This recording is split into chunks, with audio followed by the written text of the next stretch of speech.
What tone would you hope to set? What tone do you think you're setting now?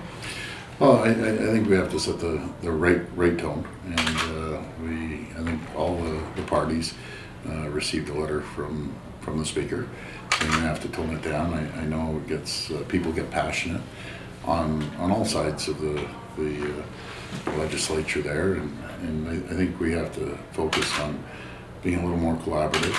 But when you're in the House, the opposition party and the government, you kind of go back and forth. It's part of, I guess, what's been going on for 100 years, and I think we're going to tone it down a little bit. Right. Okay. Well, it doesn't mean we won't get passionate, and there might be a few applauses on both sides, but we're going to have to tone it down a bit. I understand. On the federal campaign, yes. How difficult was it to stay out of it? You are someone who seems to really enjoy campaigning.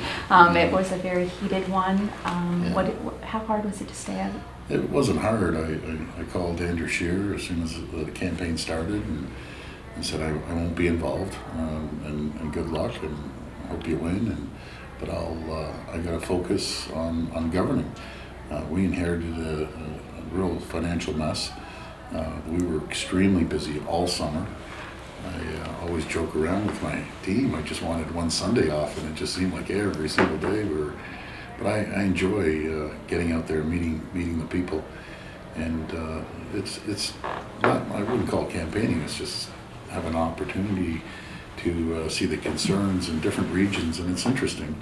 When you go to different regions, different concerns. When you get up north, it's different than the city. But just to make sure that we're governing. What did you think when your name popped up so much in the campaign, and when people started saying that you were actually hurting Andrew Scheer's chances? They used the term cuts for your program. Sure. What were you thinking when you heard all that? Well, it didn't bother me. I've been in politics a long time, and I told the Prime Minister that. Enough of the politicking now.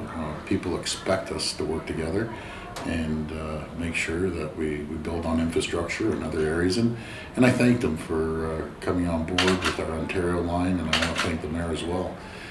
So that's a good example of, 3 different levels of government working together for the people. Ontario sort of traditionally has had a role of trying to keep the country together. There's a lot of talk right now about divisiveness with the West, with the rise of the Bloc in Quebec. Do you see any role for yourself, or are you at least concerned about what might happen to this country going forward, given sort of the feelings that were expressed in that federal campaign? I've never seen the country this divided.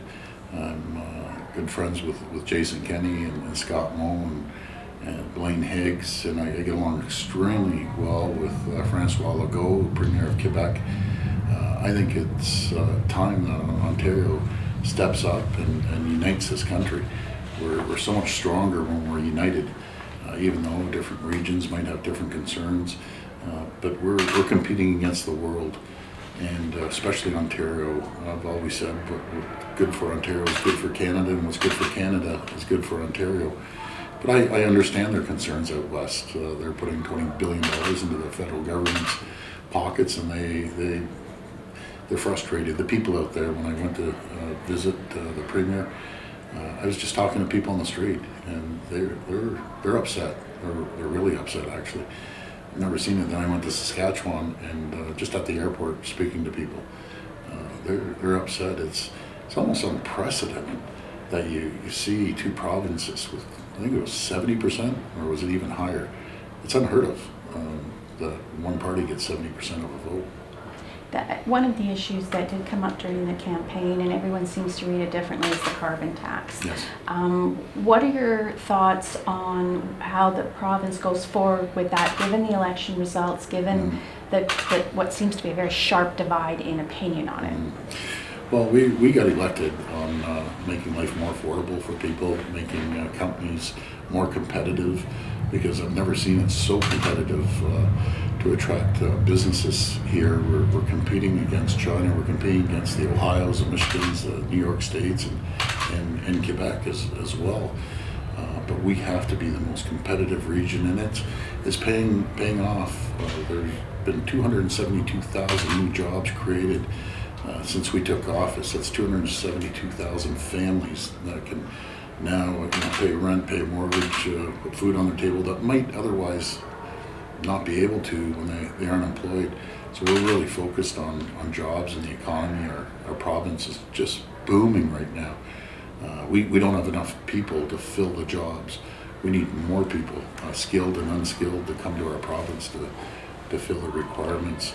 But what happens is when you unleash companies, get the government out of the way, you cut red tape and regulations, you put tax incentives to be competitive with the Ohios of the world, companies will come and they'll thrive and prosper, and the people that work there will thrive and prosper and grow and have opportunities to grow within the company or to find another job if they want to move up in a position. So our economy is really moving forward, and I just want to focus on the jobs.